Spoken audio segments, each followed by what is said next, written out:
What's up, guys? So let's talk about how I think you should actually start on the North America server that's launching April 19th for the best way to set yourself up for success. Now remember, this is all my personal opinion and this is all subjective, right? So what I think is the best may not actually be the best way for you. If you got any other tips or tricks or advice that you want to post it down in the comment section. Let other people know. Hey, let them know that I'm wrong. Let them know what you think. I would love to hear from you guys, as would others, okay? So, with that out of the way, this is all, again, personal opinions, my thoughts on how free-to-play players and also paying players should actually start out the game. Obviously, the first thing that you want to do is jump into the game and you want to open up these daily quests. Down here in the bottom right, there is a moon tab. You need to open these quests up as soon as possible, either if you're a free-to-play or a paid player. The reason is very simple. This is how you get labor points and how you get Archeum.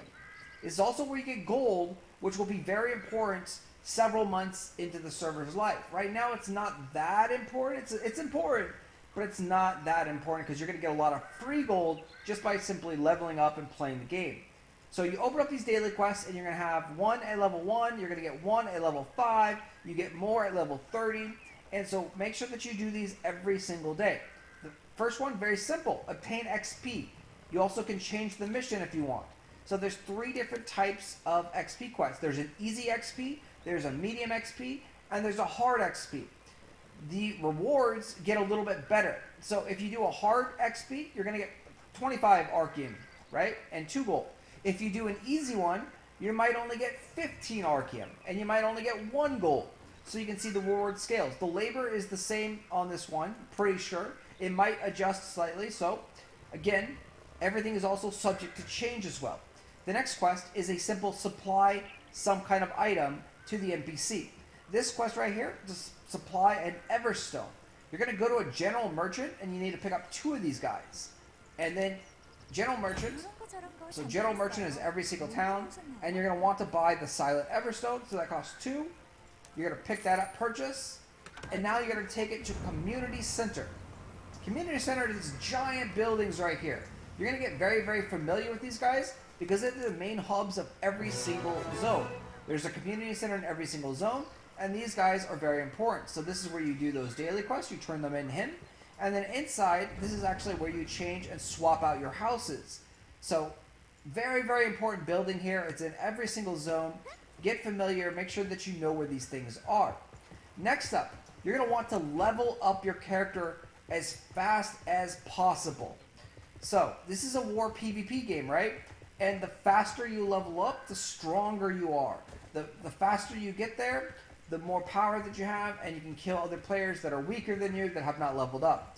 So the first thing is to get to level 30. Level 30 is incredibly easy to get to, but you do want to do every single quest in the first town. The reason you want to do every single quest in the first town is this mount right here. You're going to get a random mount in the very beginning of the game. So you get a choice of 3 mounts, and then as you progress further, you'll be able to RNG it into a different mount.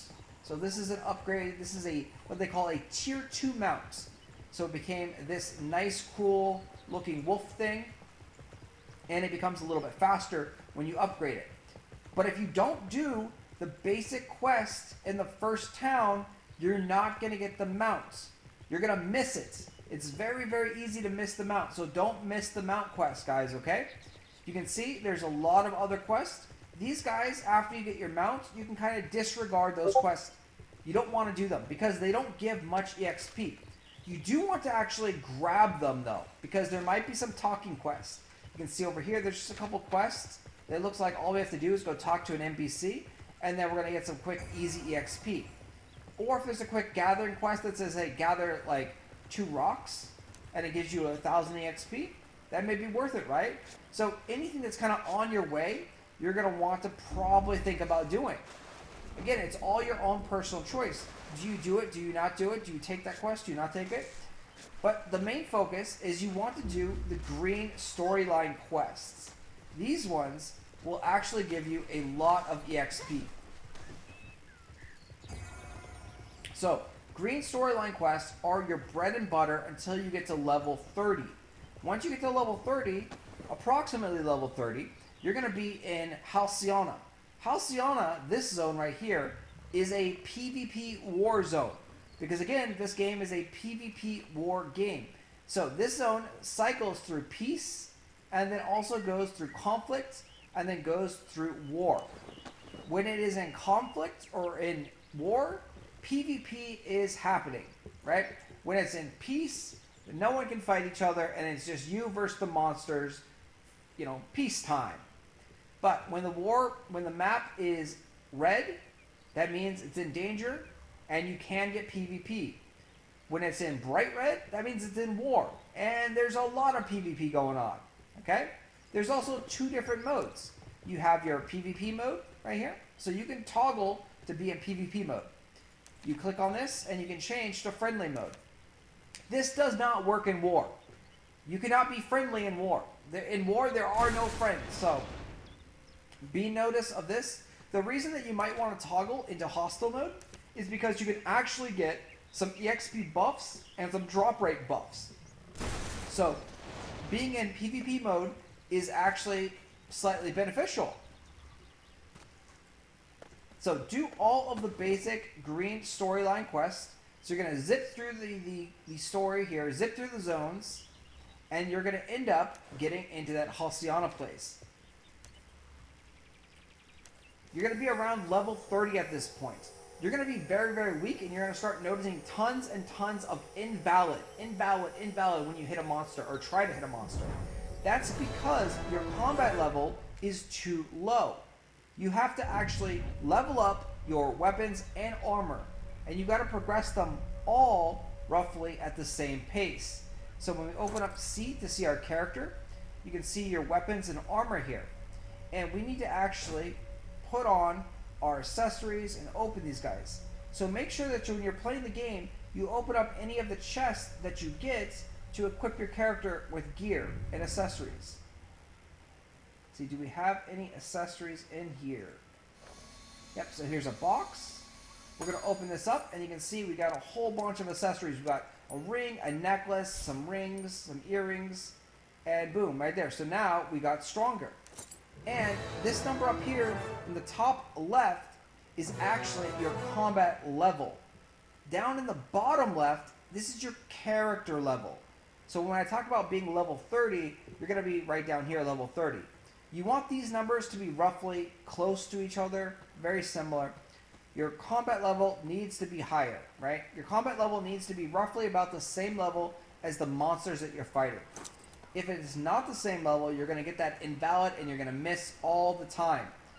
And the monsters are actually very dangerous. They're threatening, so they can and will kill you. Do not pull more than one monster at a time. At least not in the beginning of the game. Okay? This is how you level up your weapons and armors. You get these infusions by simply doing these green storyline quests. You can also get some of these infusions from coin purses. But it's not really recommended to use these coin purses because they cost labor points. And you only get a small amount of labor points from doing these daily quests. So the first day you'll probably have around 100, maybe 200 labor points if you get to level 30 and unlock the other two quests. Each quest gives approximately 50 labor points. And that's the only way you're going to get labor as a free-to-play player. There is options. As a paying player, you need houses. And then there's one last option, is that you can purchase it on the auction house. So you just type in labor, and people will be selling their excess labor points. So you can see it's going to cost you some blue salt. Everything on the auction house is done in blue salt. This is actually the cryptocurrency in the game. This is what allows you to cash out and take real life money out of the game, or put real life money into the game by buying the blue salt.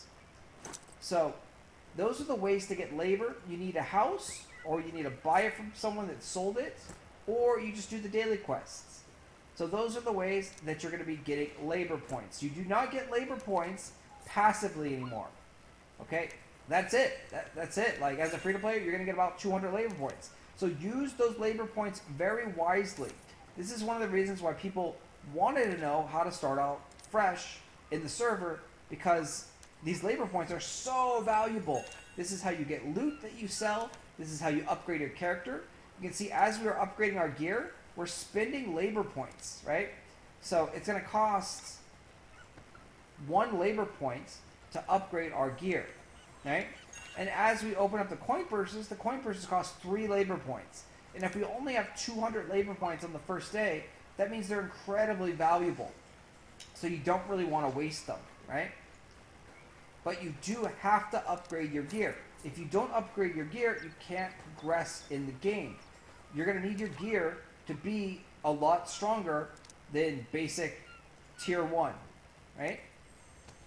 So you upgrade your gear, you spend a couple labor points. In the future, if you're watching this video and the server is more than, like a week old, you're probably way better off buying the gear already at tier 3 off of the auction house. By doing that, you'll save yourself a lot of labor and also a lot of time. And your character will end up being very, very strong in the beginning.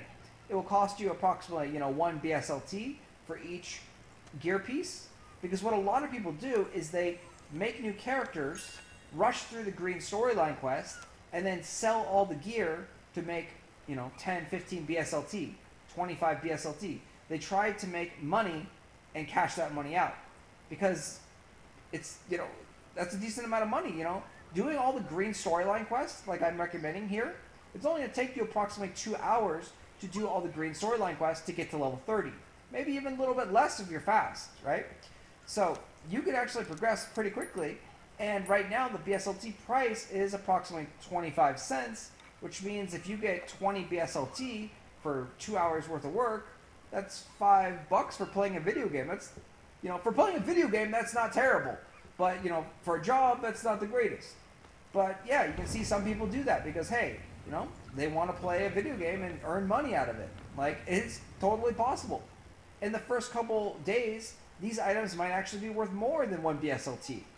They might be worth 5 BSLT each. So you can make a whole bunch more until the market becomes so saturated that everything is now down to the very cheapest price of 1 BSLT. Anyway, that's a little bit of a tangent there for the gears. But yeah, day 1, you're going to want to level up your character, level up the gears, and make this gear score a lot higher so you can actually keep progressing with your character.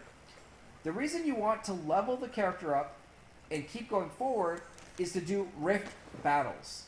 Rift battles are when the maps go to war. So when the map turns this bright red, there are 3 rifts that spawn in different locations. So there'd be like one down here, one in the middle, and one in the top. And these have bosses. They have a ton of enemies. They're designed for raids of 50 players. And you're going to want to party up because you won't be able to do this solo. You need 50 players, give or take, depending how strong you guys are, to start taking these guys down. And when you do, you're going to get a lot of loot. You're going to get some nice boxes with presents inside. You're going to open these boxes up. You're going to spend some labor. This is where you want to spend that labor that you get. You're going to want to open up the boss drops. In there, you can get some really valuable resources that everyone needs to upgrade their characters and get stronger. So, if you get really lucky, you can get full cores. These guys are worth a ton of money, especially in the beginning of the server, because again, everyone needs them to upgrade their character. If you're unlucky, you're going to get the core shard, which is just pieces and fragments of it. And you can see over here, it's not that valuable. But that's because this server has been going on. This is the Asian server, and it's been going on for 7 months. So there's a lot of supply. It's oversaturated, just like I said about the gear. Whereas when there's nothing on the auction house, and you have like the first Archean core, this guy might be 1,000 BSLT. This guy might be worth $300 or $400. Like, that's what happened in Asia. The first couple of ones of these sold for hundreds upon hundreds of dollars. And then this is just for tier 4. Then when you go up to purple to the arcane, the even rarer ones, these guys are for tier 5 weapons and armors. And the first one of these guys sold for like $2,000. Like, no lie. The first couple of these guys sold for thousands of dollars on the Asian servers. So if you were lucky enough to get one of these in the very beginning, the first week, you made a lot of money. You could have been a free-to-play player if you had that RNG luck and you got the drop and you got a lucky pull out of the drop box. Woo! You made bank, you know? So, that's what you want to spend your labor on. That's what you want to go after. You want to go after the rifts and you want to join a guild. You're going to need to make friends. You need to have friends and allies. You need to join guilds and you need to get there as quick as possible. So, I recommend, again, reiterating real quick here, don't spend your labor points on anything besides upgrading your character's gear. Once you've done that, get into raids, get to level 30, join raids, and farm those rifts whenever you have the chance, okay? Whenever you have the chance to farm those rifts, you're going to want to farm those rifts. You're also going to have to be prepared for PvP, because if something is valuable like that, there's going to be a lot of other players that are gunning for the same prize and trying to do exactly the same thing. Hence why this is a war PvP game. You're all fighting over the same resources. And even though there's 3 different spawns in each map when it goes to war, there's a lot of players that are still gunning for all this loot. So get ready for PvP. Get ready for open war PvP, raid versus raid, 50 on 50, the chaos that will ensue, the fun that you'll have there, the blood, the sweat, the tears, the QQ, the crying everywhere, the pew-pews. So it's a blast. It's a ton of fun. And get hyped, man. That is Archeworld in a nutshell. That's what you're going to be doing for the first several weeks and several months. When you get high enough and strong enough and upgrade your characters, there's also dungeons. And then there's also a guild versus guild versus guild versus guild versus guild, like battleground zone. But you have to be higher in your character level. Your character level and your combat score have to be over 13,000. So your equipment points here, this needs to be over 13,000, which roughly means everything that you have has to be tier 4 or greater. So you're going to be doing a lot of farming on these rifts, and that is pretty much the whole game in a nutshell for free-to-play players. If you are a paying player, you have one other big responsibility to do, and that's maintaining your farmhouse, your house farming activities. So you have several different farming activities that you need to be doing on your house and on your land. For one is you need to log in twice a day, every single day, so that you can get labor potions and that you can make Archeum. You're going to get some resources from killing these monsters, and they're going to be incomplete Archeum shards. And you're going to want to actually process them into complete Archeum. You need a processing station, which can be bought from the general merchant. Same thing, to get labor out of your house, you need a bed. You need to sleep in a bed, and that can be bought out of the general merchant as well. You do that twice a day. And now you have farming land on your house as well. So you're going to want to plant down either trees, crops, any kind of materials that you need. There's only about 4 or 5 different main materials. You have logs, which are from trees. You have skin, which are from like animals. And then you also have ore, which is from mining drills. And then there's also a like feed crop item that comes out of like plants and also animals. So some of them give 2 resources. Trees and mining drills just give 1, but they give more quantity of those resources. So there's only about 4 or 5 different real resources. So if we go over here, we can go into crafting, right? And you can see materials. There's metal, lumber, fabric. 3 core resources. And then you also have like the cooking ones. So you got consumables, you got food, which this is where you use like grains.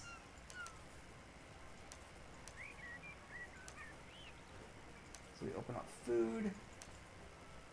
And you can see these are the dishes. And these are crafted with like grains.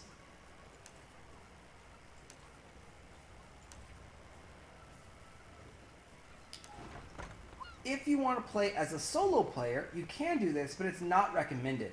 You do have to farm ancestral level mobs as a solo player. The helm. Those are going to be found in PvP war zones as well, so you'll be contesting it with other players. Pretty much, if you don't like PvP, this game is not for you. If you like open world PvP and conflict, this game's for you. You're going to have a blast at it. Again, make friends, join a guild, get into the action there, and farm those rifts. If you got any other questions, post them down below. But these are my basic getting started tips here.